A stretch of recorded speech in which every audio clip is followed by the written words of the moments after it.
시편 12편에도 의인과 악인의 시편의 사상을 우리가 볼 수가 있습니다.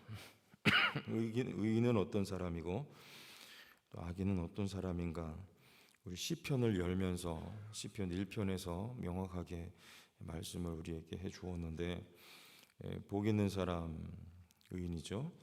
우리가 잘 알고 있는 말씀대로 여호와의 율법을 즐거워하며 그의 율법을 주야로 묵상하는 사람이 복 있는 사람이고, 성경에서 말하는 의인입니다. 한마디로 말하면 여호와를 의지하는 사람. 그는 시냇가에 심은 나무가 저를 따라 열매를 맺으며 그 잎사귀가 마르지 아니함 같으니 그가 하는 모든 일이 다 형통하리로다. 그렇죠. 악인들은요 그렇지 않습니다. 악인들은 하나님을 의지하지 않는 사람들을 악인이라고 성경에서는. 오늘 말씀도 같은 사상을 우리에게 말씀하죠. 할렐루야 여호와를 경외하며, 1절에 누가 복이 있습니까? 여호와를 경외하며 그의 계명을 크게 즐거워하는 자는 복이 있도다. 그렇죠? 1편과 다르지 않습니다. 복이 있도다. 4절에 보면 그를 뭐라고 표현합니까? 정직한 자들. 시편 1편에서는 의인이라고 표현을 했죠. 이게 시편의 사상이죠. 우리 일반 세상에서는 정직한 사람 그러면 기준이 분명하죠. 거짓말하지 않는 사람, 윤리도덕적으로 바른 사람, 이런 사람 정직하다고 하지만 성경에서는 특별히 시편에서는요 정직한 사람 또는 의인 그러면은 여호와를 의지하는 사람을 뜻하는 것입니다. 여호와를 경외하는 사람, 정직한 사람이죠. 그들은 어떻습니까? 역시 시편 1편과 다르지 않아요. 6절 보면 그는 영원히 흔들리지 아니함이며 의인은 영원히 기억되리로다. 영원한 존재예요. 7절에 그는 흉한 소문을 두려워하지 아니하며 여호와를 의뢰하고 그의 마음을 굳게 정하였도다. 영원히 기억되는 사람들, 영원한 존재들, 그리고 흉한 소문, 이 땅 위에 어떤 흉한 소문이 있다 하여도 두려워하지 않습니다. 왜냐하면 여호와를 의지하기 때문에 그래요.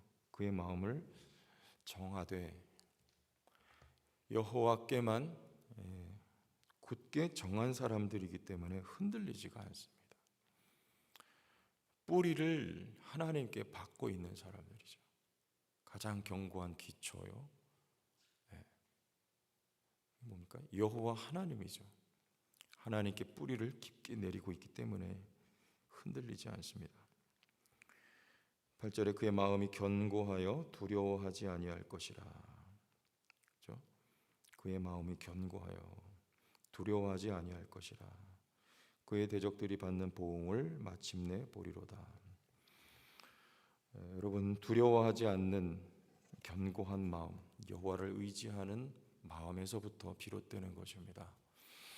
우리 살다 보면 두려워할 만한 일들이 많이 있습니다만 하나님을 의지하는 여호와께 뿌리 내린 백성들, 무슨 일을 만나든지 두려워하지 않고 또 만사형통하는 하나님의 백성들이죠. 9절 보면 그가 재물을 흩어 빈궁한 자들에게 주었으니, 그 대목은 다시 살펴보죠. 그의 의가 영구히 있고 그의 뿔이 영광 중에 들리리로다. 악인을 대조합니다. 마찬가지로 10절에 악인은 이를 보고 한탄하여 이를 갈면서 어떻게 됩니까? 소멸되리니 녹아버린다는 말이에요. 악인들의 욕망은 사라지리로다. 다 흩어져요. 시편 1편에 악인들은 그렇지 않으며 바람에 나는 겨와 같도다. 그렇죠?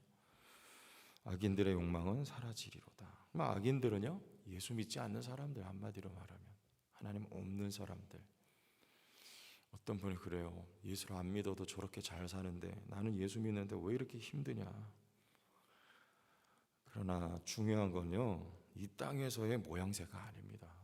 이 세상에서는 때로는 잘 되고 때로는 좀 어렵고 그 사이클이 반복되잖아요. 믿으나 믿지 않으나 다 마찬가지예요. 그러나 중요한 건 영원히 잘 되는 거 아닙니까? 영원히. 오늘 말씀대로 영원히 기억되는 사람, 영원히 흔들리지 않는 사람. 예수 믿는 우리들 아닐까요? 영원히 흔들리지 않는. 예수 안 믿는 사람들은 좀 잘 되는 것 같아도 그들에게는 영원이란 단어가 묘사되지가 않습니다. 잠시 잠깐 이 땅에 살아가는 동안에 있을 뿐이죠. 그들은 소멸되리니 그들의 욕망은 사라지리로다. 이게 믿지 않는 사람들의 운명이에요. 부러워할 이유가 조금도 없지 않습니까? 오늘 말씀에 보면 이 의인들, 하나님을 의지하는 사람들의 모양, 삶의 형태가 이렇게 나옵니다.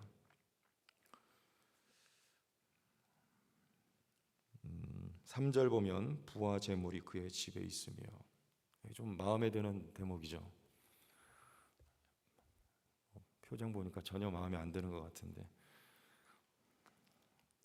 부와 재물이 그의 집에 있으며, 아멘이에요.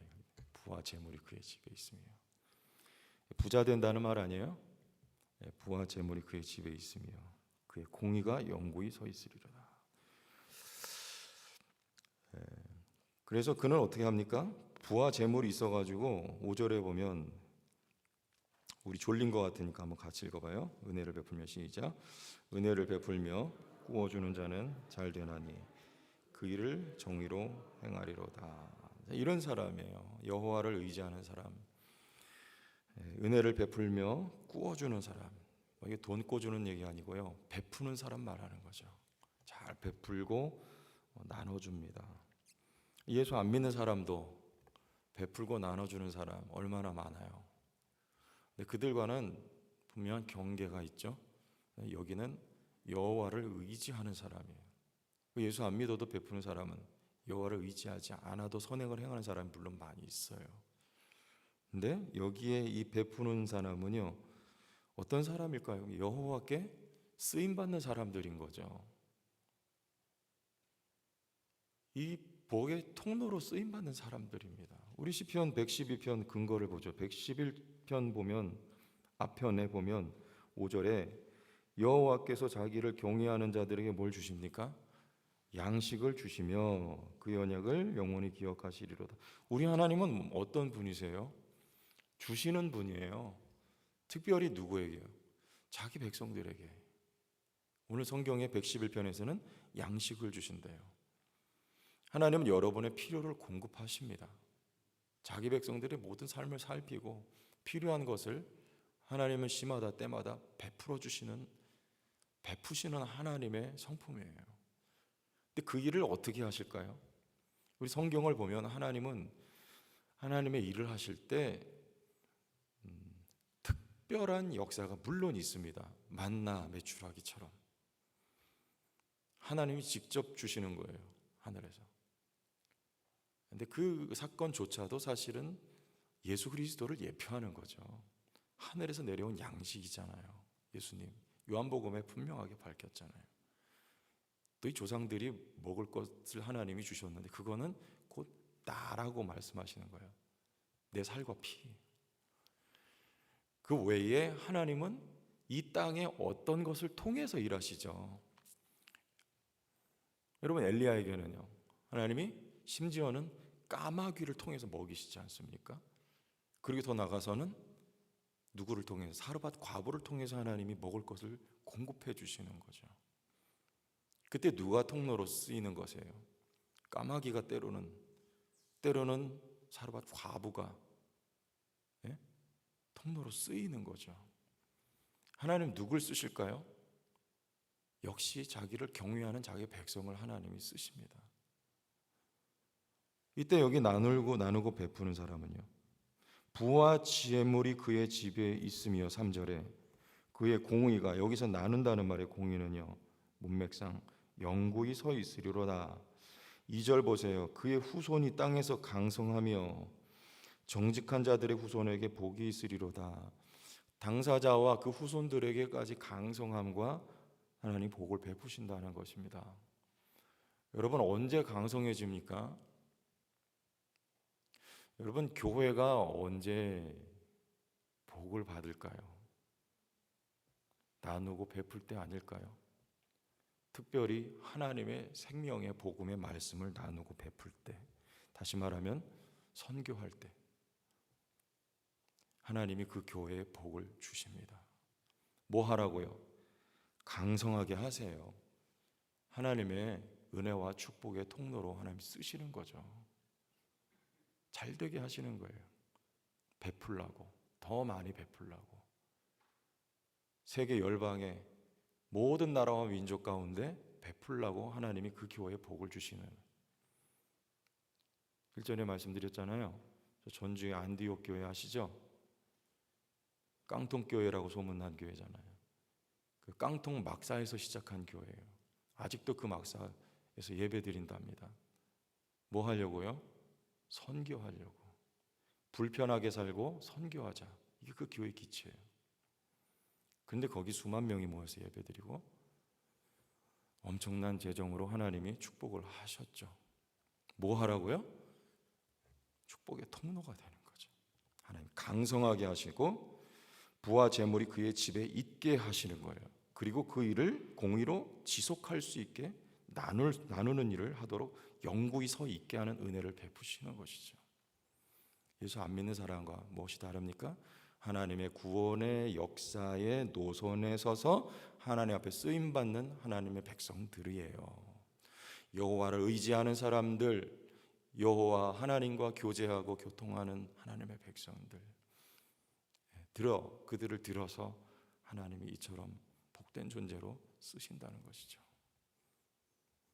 여러분들 그런 분들이 다 될 수 있기를 바랍니다. 하나님을 절대 의지하는 사람들, 영원한 존재들, 그리고 이 땅에 살아가는 동안에도 이와 같은 은혜와 축복의 통로로 쓰임받는 여러분들의, 여러분 후손들이 잘 되는 은혜가 있는 거죠. 축복의 통로로 쓰임받기를 원합니다. 나누고 베푸는 은혜가 있기를 원합니다. 하나님은 여러분을 통해서 일하시는 거죠.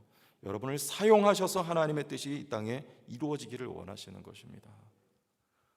하나님 아버지의 마음, 나누어주고 베풀어주는 마음, 하나님 자기 자신까지도, 독생자 외아들까지도 나누어주시고 베풀어주시는 하나님 아버지의 마음에, 자기 백성들 그처럼 사랑하시는 하나님 아버지의 마음에 합한 여러분들, 쓰임받는 우리 모두, 그리고 제천 성도교회가 될 수 있기를 바랍니다. 부흥케 하시고 강성하게 하셔야 될 이유를 갖게 되기를 원해요. 그런 은혜가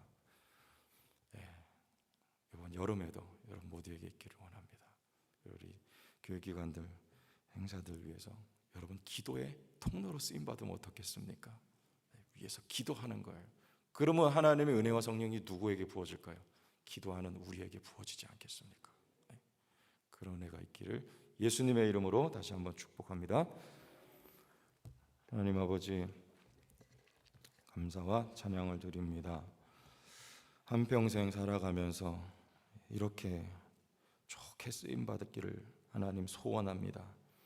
축복의 통로, 은혜의 통로, 하나님의 베푸시는 하나님 그 사랑과 긍휼의 통로로 우리가 쓰임받게 하여 주시고, 성령으로 감동하셔서 하나님께 받은 복을 나누고 베푸는, 특별히 생명의 복음을 나누고 베푸는 하나님께서 따라서 강성하게 하시되 우리 자신의 삶과 후손들조차도 그 은혜의 역사에 동참케 되어 그들도 강성케 되는 은혜가 넘치게 하여 주옵시고, 성도 교회가 그와 같은 은혜로 쓰임받게 하여 주시고 강성케 부흥케 되게 하옵소서. 특별히 이 여름에 자라난 세대들을 위해서 기도의 통로가 되기를 원합니다. 은혜와 성령으로 가득하게 하여 주시고 열심으로 열정으로 기도의 사역에 동참하여서 하나님의 은혜를 흡족히 받아 누리는 이 여름철 되게 하여 주옵소서. 기도로 승리하는 교회 되게 하여 주옵소서. 예수님 이름으로 축복하며 기도합니다. 아멘.